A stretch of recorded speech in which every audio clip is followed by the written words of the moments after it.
In the shadowed corridors of history, beneath layers of official denials and censored archives, lie stories too disturbing for the public eye. These are not tales of battlefield glory or patriotic triumph. They are the files governments hoped you would never see, hidden within dusty vaults, marked with red stamps reading "Top Secret" and quietly erased from textbooks and speeches. For decades, intelligence agencies, military officials, and political leaders conspired to bury them, sometimes to protect alliances, sometimes to preserve reputations, and sometimes to ensure the very foundations of post-war power were never questioned. What you are about to hear are fragments of those forbidden documents, pieced together from declassified reports, survivor testimonies, and leaked correspondences once believed destroyed. Each revelation carries the weight of thousands of silenced voices, echoing through decades of secrecy. As you listen, ask yourself, were these acts of necessity or crimes deliberately hidden in plain sight? And more importantly, if so much was buried then, what remains locked away today, waiting for another half-century before the public finally learns the truth? Leave your thoughts in the comments, because these secrets were not meant to be forgotten, and their shadows still haunt us now. Chapter 1. The Classified Experiments of Unit 731. Buried in the frozen wastes of Manchuria, beneath the official cover of a water purification unit, stood a facility so secret that even many within the Japanese Imperial Army had no knowledge of its true purpose. This was Unit 731, formerly known as the Epidemic Prevention and Water Purification Department of the Kwantung Army. Established in 1936 near the city of Harbin, the compound sprawled across 6 square kilometers, encircled by barbed wire fences and patrolled by armed guards. Inside, thousands of unsuspecting civilians and prisoners of war were held, not as detainees but as experimental subjects, stripped of names and reduced to a single dehumanizing label: Maruta, or human logs. The files that survived its destruction describe experiments so grotesque that even Nazi scientists at Dachau were horrified when briefed years later. The most disturbing records detail live vivisections, performed without anesthesia, carried out to study the spread of infection in real time. Men, women, and children were deliberately infected with plague, anthrax, cholera, and typhus. When their bodies began to fail, surgeons cut them open while still alive, recording how organs swelled, ruptured, or decayed. The rationale, according to official reports, was that anesthesia would interfere with the data. Frostbite experiments were equally cruel. Captives were marched barefoot into the freezing Manchurian night, their limbs doused with water until frozen solid. Researchers would strike the appendages with sticks to test when the sound changed to that of breaking wood, before amputating them or attempting crude rewarming methods. Entire groups were locked into pressure chambers to measure the effects of altitude sickness, their lungs bursting as dials climbed. The archives reveal that Unit 731 was not an isolated operation. Satellite facilities, Unit 100, Unit 1644, and others, extended across China, specializing in poisons, toxins, and biological warfare delivery systems. Farmers reported planes dropping ceramic bombs filled with plague-infested fleas over Ningbo in 1940, leading to outbreaks that killed thousands. Secret Japanese records confirm these trials, noting success in spreading disease without direct military engagement. Prisoners were strapped to stakes in open fields as biological weapons were tested upon them. Their suffering meticulously recorded in logbooks stamped with official seals of the Kwantung Army. As Japan's defeat loomed in 1945, Unit 731's commanders ordered the destruction of the facility. Prisoners were executed en masse, buildings demolished with dynamite, and researchers scattered to avoid capture. Yet the secrets of Unit 731 did not vanish in fire and smoke. American intelligence agents arrived swiftly, eager to recover biological warfare data. In negotiations cloaked in secrecy, US authorities granted immunity to many of Unit 731's scientists in exchange for their research. Declassified memoranda from the Supreme Commander for the Allied Powers, SCAP, reveal that Washington considered the information vital to national security in the Cold War effort. General Douglas MacArthur himself reportedly approved the arrangement, ensuring that none of the perpetrators would ever face trial in Tokyo. The Soviet Union, by contrast, captured several of the unit's staff and put them on trial in Khabarovsk in 1949, exposing details the West continued to suppress. Still, the world remained largely unaware, as American officials dismissed Soviet revelations as propaganda. Among the scientists shielded was General Shiro Ishii, the commanding officer of Unit 731.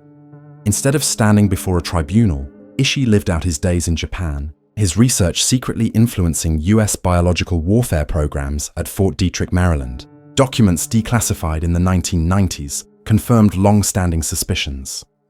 Data gathered through torture and death in Harbin had been quietly absorbed into Western military medicine. The Cold War arms race justified what justice had denied. Survivors' families, left with unanswered questions, were met with silence whenever they petitioned Tokyo or Washington. Official responses insisted that no records remain, though scattered files, recovered from Soviet and Chinese archives painted a damningly clear picture. Photographs from these files show victims strapped to wooden tables, surgical teams in white coats looming over them. Diagrams outline the dispersal range of plague bombs, annotated with casualty estimates. Handwritten notes by Ishii detail the testing of glanders and anthrax on prisoners described only by number. These papers remained hidden for decades, filed under restricted access, stamped with classifications that kept them from public scrutiny. By the time fragments emerged, most perpetrators had long since died, their secrets carried with them into the grave. The Japanese government, for its part, has never issued a full public apology.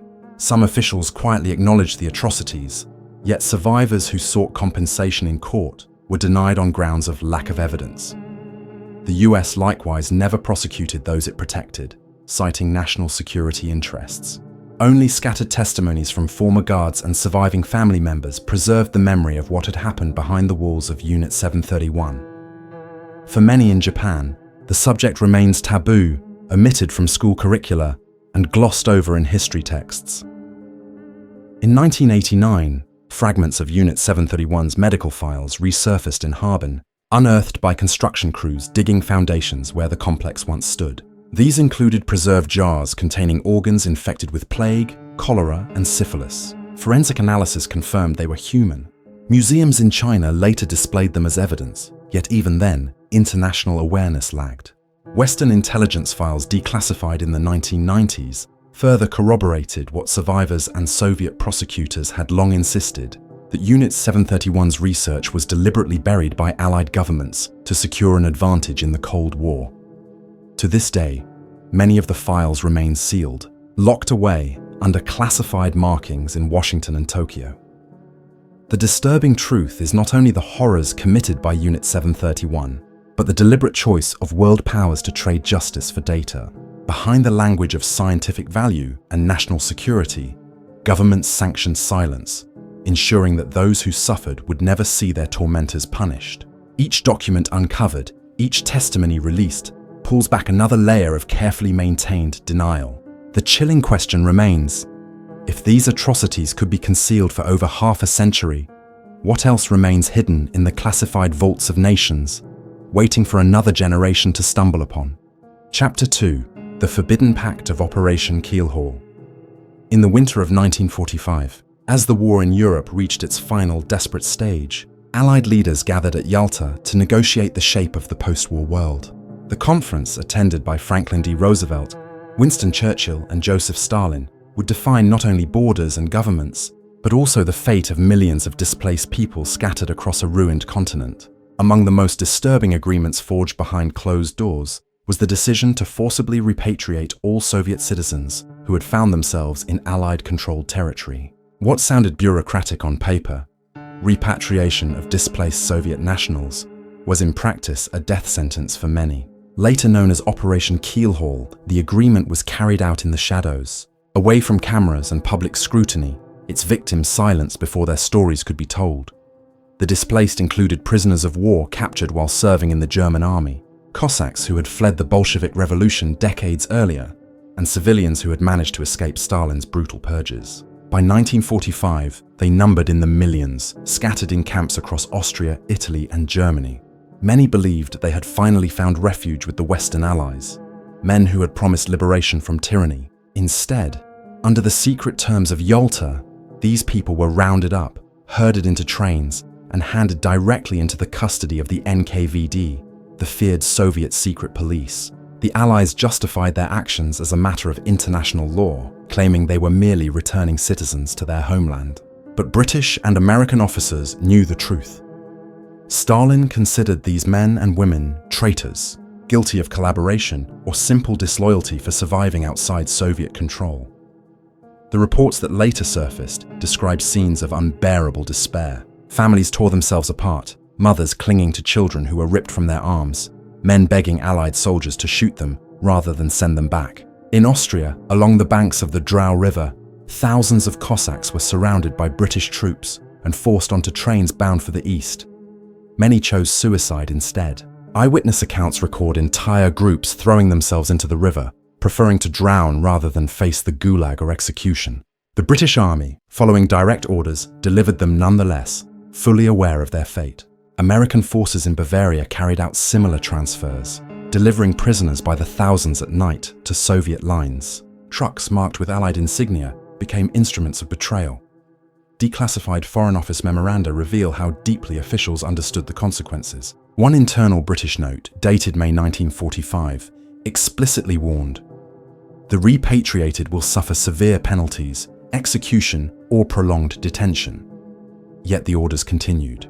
Political necessity outweighed moral responsibility. Churchill himself, privately uneasy, admitted in correspondence that the operation was a grievous burden, but insisted it was required to preserve trust with Stalin. Roosevelt, gravely ill at the time of Yalta, raised no objection, and his successor Harry Truman later honored the commitment without hesitation. To challenge Stalin, Allied leaders believed, risked destabilizing a fragile coalition just as the war in the Pacific raged on. The NKVD maintained meticulous records of those received.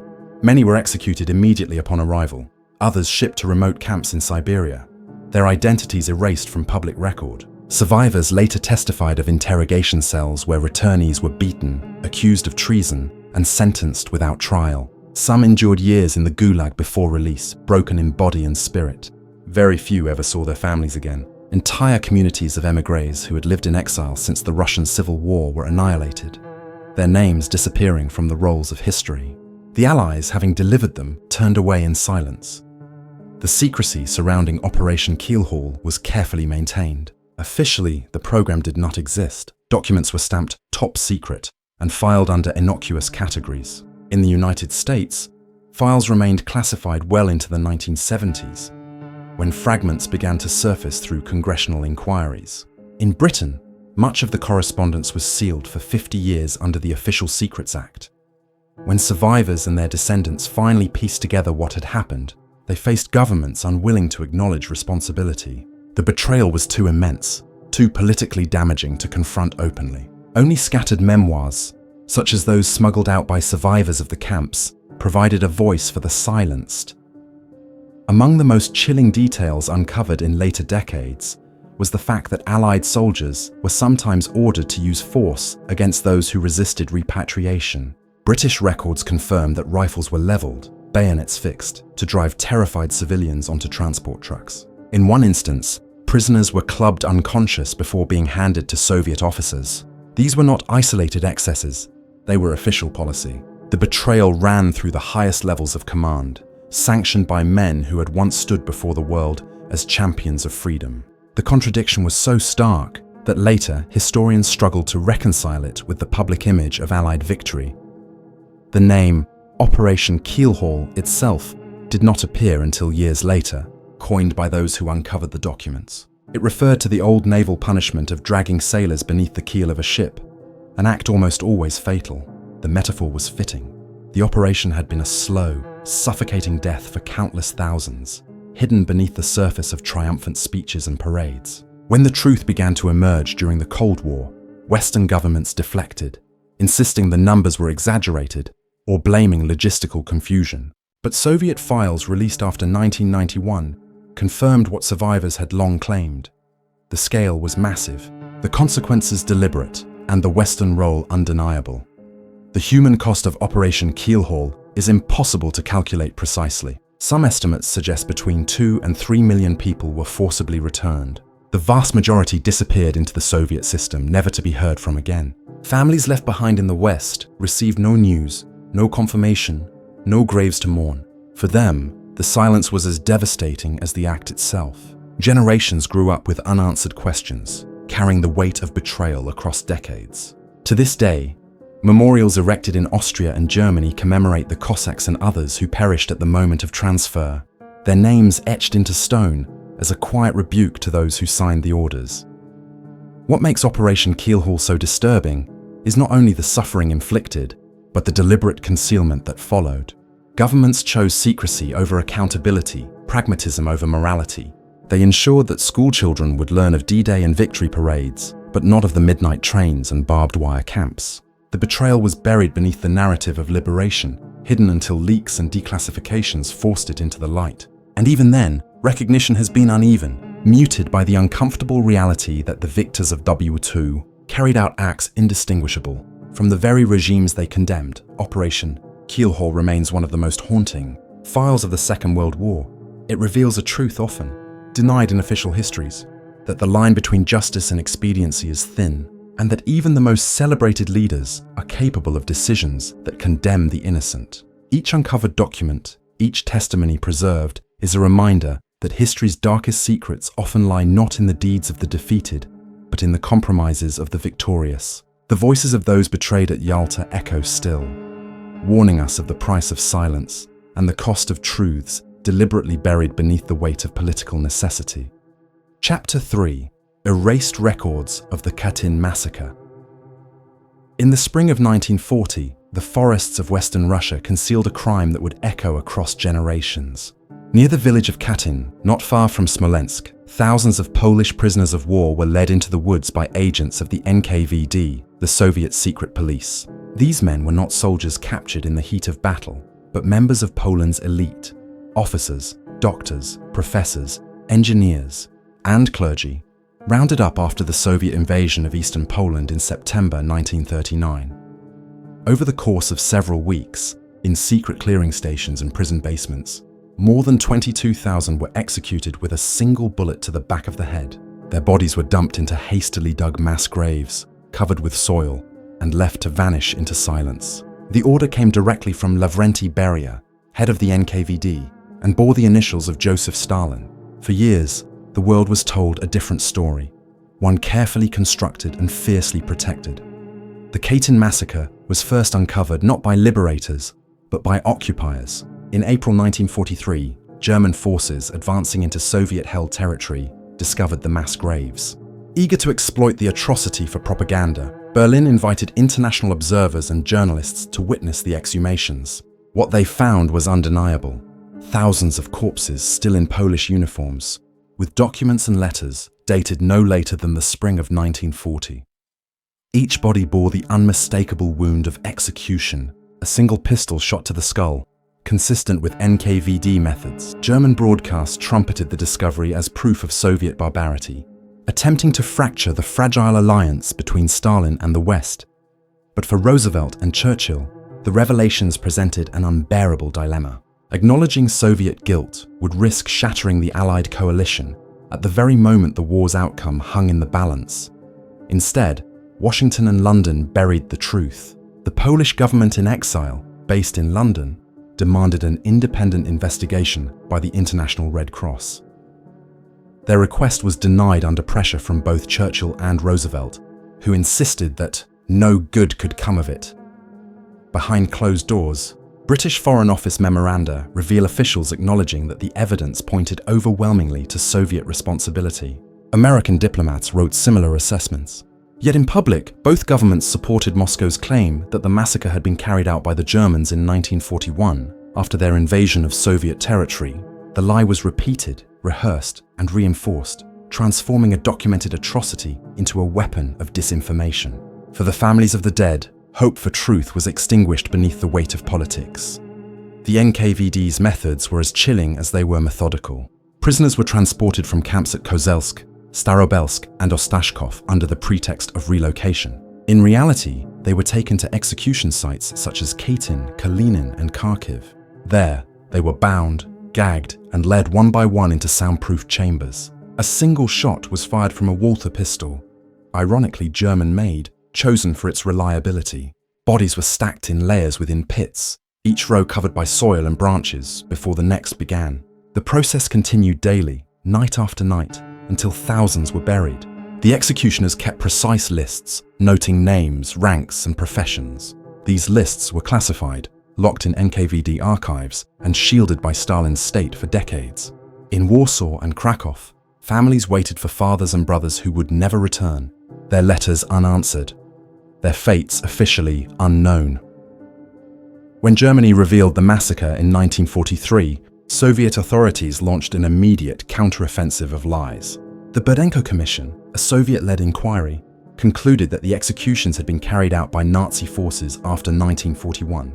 Evidence was falsified, witnesses coerced, and dates altered to fit the narrative. Moscow denounced the Polish government in exile for demanding the Red Cross investigation, severing diplomatic ties and accusing them of collusion with Hitler. For the remainder of the war, any questioning of the Soviet version was suppressed. Allied leaders, desperate to maintain unity, complied. In the United States, reports from officers who visited the graves and concluded Soviet guilt were quietly shelved. One such document, written by US Army Lieutenant Colonel John Van Vliet, vanished into classified archives, resurfacing only decades later. The truth was deliberately erased from wartime discourse. After the war, the silence continued.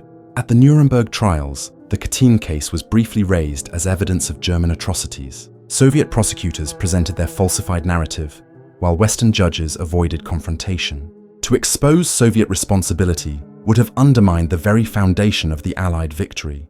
The Polish officers were thus sacrificed again, this time on the altar of Cold War diplomacy. Families who demanded answers were branded as agitators, accused of undermining international stability. In communist-controlled Poland, discussion of Katyn was forbidden. Monuments carried vague inscriptions about victims of fascism, while mentioning Soviet guilt was punishable by imprisonment. Generations grew up with deliberate lies, their national memory mutilated by fear. It was not until 1951 that the US Congress, under the Madden Committee, reopened the case. After reviewing hundreds of testimonies and classified reports, the committee concluded that the massacre was carried out by the Soviets and that both the Roosevelt and Truman administrations had deliberately suppressed evidence. Yet even this finding carried little weight in the wider world.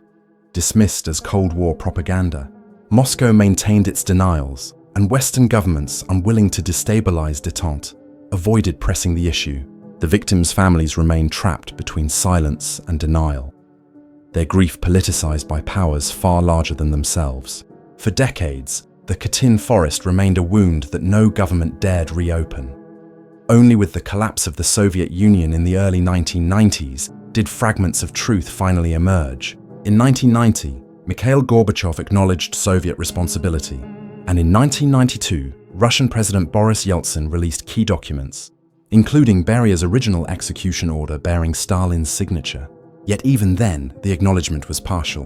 While the documents confirmed the NKVD's role, Russian courts refused to classify the massacre as a war crime, citing statutes of limitations. To this day, many files remain sealed in Russian archives, and efforts to prosecute surviving perpetrators were quietly abandoned. The memory of Katyn lingers in a grey zone, acknowledged but never fully reconciled, leaving questions of accountability unresolved. The erasure of Katyn's truth reveals as much about post-war politics as it does about Soviet brutality. It illustrates how alliances forged in war can bend history itself, reshaping facts to preserve unity. Roosevelt, Churchill, and later Truman made the calculation that confronting Stalin was too dangerous, too costly at a time when the Greater War demanded cooperation. In doing so, they betrayed not only Poland, but the very principle of justice they claimed to uphold. The documents, when finally released, laid bare decades of deception, showing how entire governments collaborated in burying the dead beneath layers of lies. The massacre itself was horrific. The erasure was equally so. For the families of the officers murdered in 1940, the truth came far too late. Children grew old without knowing where their fathers lay. Wives died never learning their husband's fate. Survivors of the exile camps carried the memory of unanswered letters, of hope extinguished year by year. When the graves at Katyn were finally acknowledged, they stood not only as a memorial to the dead, but as evidence of what governments will do to silence inconvenient truths. The victims were not only executed, they were erased from history, resurrected only when political winds shifted half a century later. The Katyn massacre remains one of the most haunting examples of historical erasure. It demonstrates the power of secrecy, the fragility of truth, and the ease with which justice can be sacrificed for expediency. Behind every declassified page lies a warning that the official version of history is never beyond question, and that silence itself can be as devastating as the crime it conceals. Katyn is not merely a story of murder, it is a story of deliberate forgetting, of records destroyed and testimonies buried, of decades stolen from the memory of a nation. And it reminds us still that truth, no matter how deeply buried, has a way of clawing its way back into the light. Chapter 4: Hidden Secrets of Operation Paperclip. When the guns of World War II fell silent in May 1945, the victors faced a new struggle. Not simply the rebuilding of nations, but the race to secure the technological and scientific spoils of war. Among the ruins of the Third Reich lay laboratories, test sites, and hidden archives containing research that promised to reshape the future of warfare. Rockets capable of crossing continents, jet aircraft faster than sound, and chemical weapons of terrifying potency, all were within reach, provided the victors could seize the men who designed them. Thus was born Operation Paperclip, a secret program by the United States Army's Joint Intelligence Objectives Agency, launched with one aim: to recruit Nazi scientists and engineers before the Soviet Union could. Publicly, America celebrated victory over fascism. Privately, it opened its doors to men whose hands were steeped in war crimes. The most famous of these recruits was Werner von Braun, the visionary behind Germany's V2 rocket program. Von Braun had overseen production at the underground Mittelwerk facility, where thousands of concentration camp inmates from Dora Mittelbau labored under appalling conditions. Prisoners were starved, beaten, and worked to death in tunnels carved into the mountainside. Survivors testified that corpses hung from cranes as warnings against sabotage. Yet when von Braun was brought to America, these details were scrubbed from his file. Declassified US Army memoranda revealed deliberate falsifications, with notations such as "no significant Nazi involvement" added to erase his SS membership and role in slave labor. The man who had worn the black uniform of Himmler's Schutzstaffel became, within a decade, the face of NASA's space program. Von Braun was not alone. More than 1,600 German scientists, engineers and technicians were secretly transferred to the United States between 1945 and 1959. Many had been members of the Nazi Party.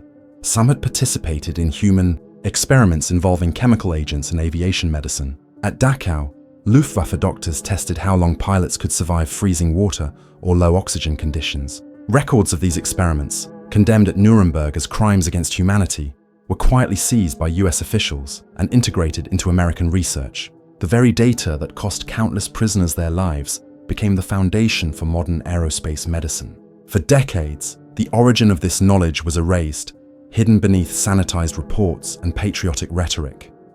The secrecy was essential. The Nuremberg trials, held between 1945 and 1946, publicly condemned Nazi atrocities and executed leading figures of the regime. Yet even as judges sentenced physicians to death for their role in human experiments, other doctors who committed similar crimes were boarding planes for America, escorted by military intelligence officers. Declassified correspondence between the War Department and the State Department reveals sharp debates. Some officials warned that employing war criminals would damage America's moral standing. But national security interests prevailed. With the Soviet Union advancing rapidly in Eastern Europe and testing its own rocket designs, the US could not afford hesitation. A 1947 memorandum from the Joint Chiefs of Staff stated bluntly, "The value of German scientists outweighs the moral considerations involved." At Fort Bliss in Texas, at White Sands Proving Ground in New Mexico, and later at Redstone Arsenal in Alabama, these German scientists began their second careers. They tested V2 rockets imported piece by piece from Germany, launching them into the desert skies. American newspapers hailed the technological advances without mentioning that the rockets had been built by forced laborers who died in their thousands beneath the Mittelwerk tunnels. By the 1950s, von Braun was advising the US Army on missile development, designing weapons capable of carrying nuclear warheads across continents.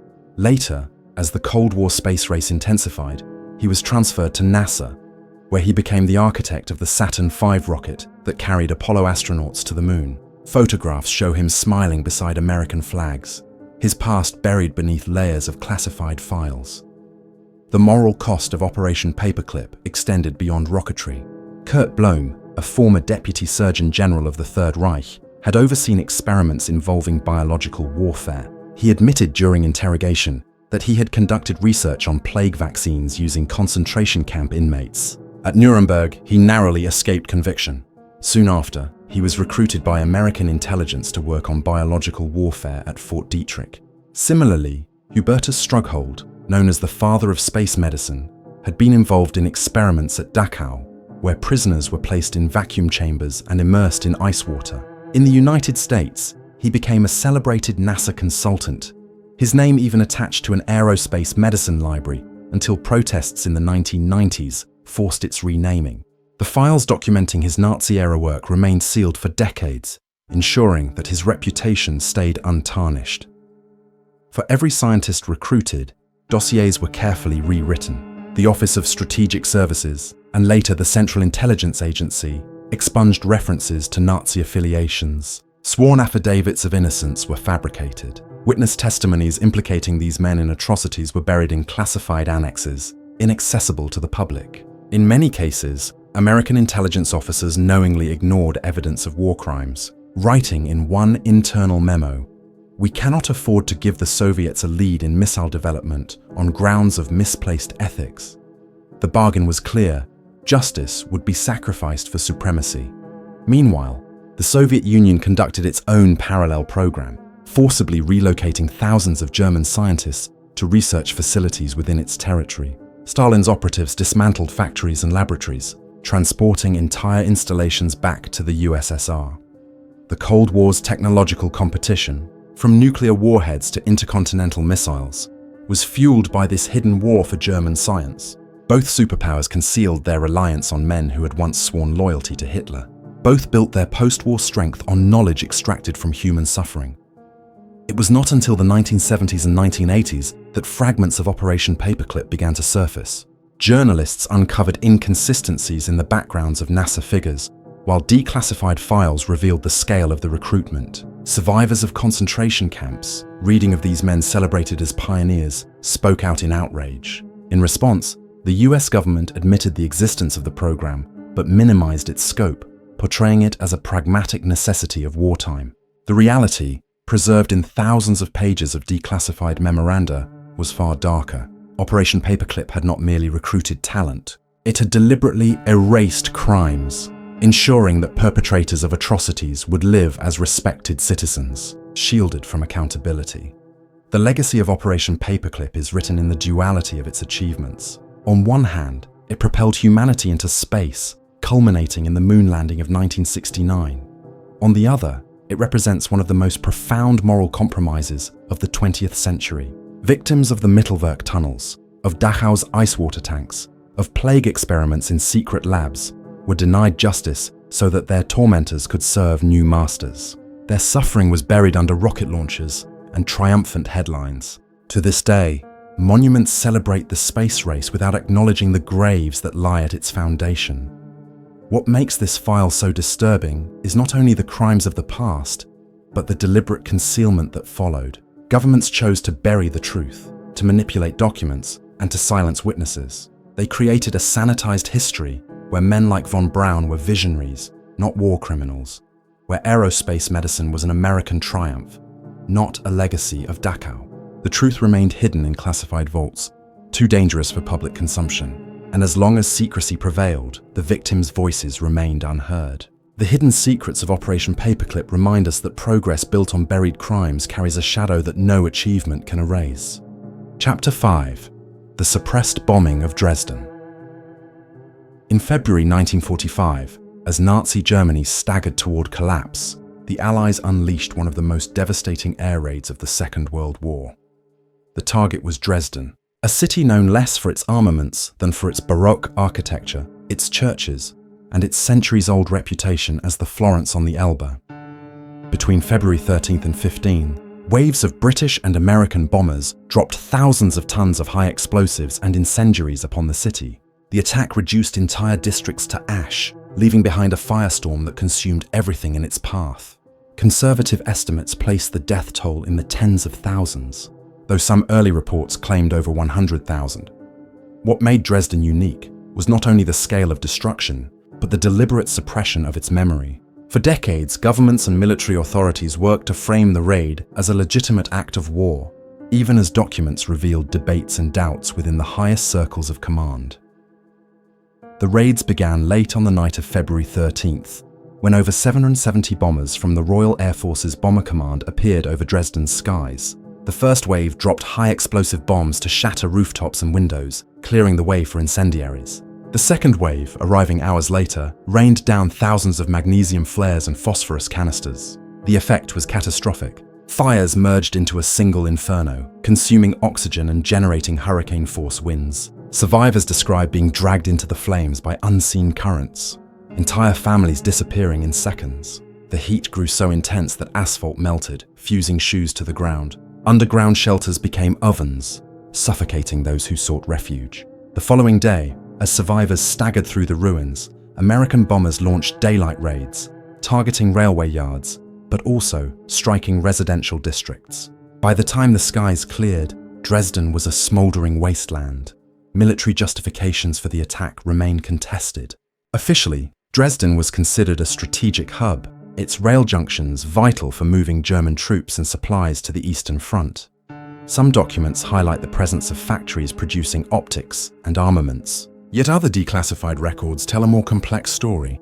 Minutes from British Air Ministry meetings reveal debates over whether Dresden's destruction was intended primarily to terrorize the civilian population and break German morale. Air Chief Marshal Sir Arthur Harris, head of Bomber Command, openly advocated area bombing, striking entire cities rather than isolated military targets. In private, some Allied leaders voiced unease. Winston Churchill himself, in a memo dated March 28, 1945, described the raid as a serious query against the conduct of Allied bombing. He later ordered the wording softened, but the doubt remained. In Washington, US Army Air Forces commanders initially framed the bombing as a necessity of war. But internal correspondence reveals concerns that the scale of civilian casualties could constitute a war crime. The political context magnified these doubts. The Yalta Conference had concluded just days before the bombing, with Roosevelt, Churchill, and Stalin meeting to discuss the post-war order.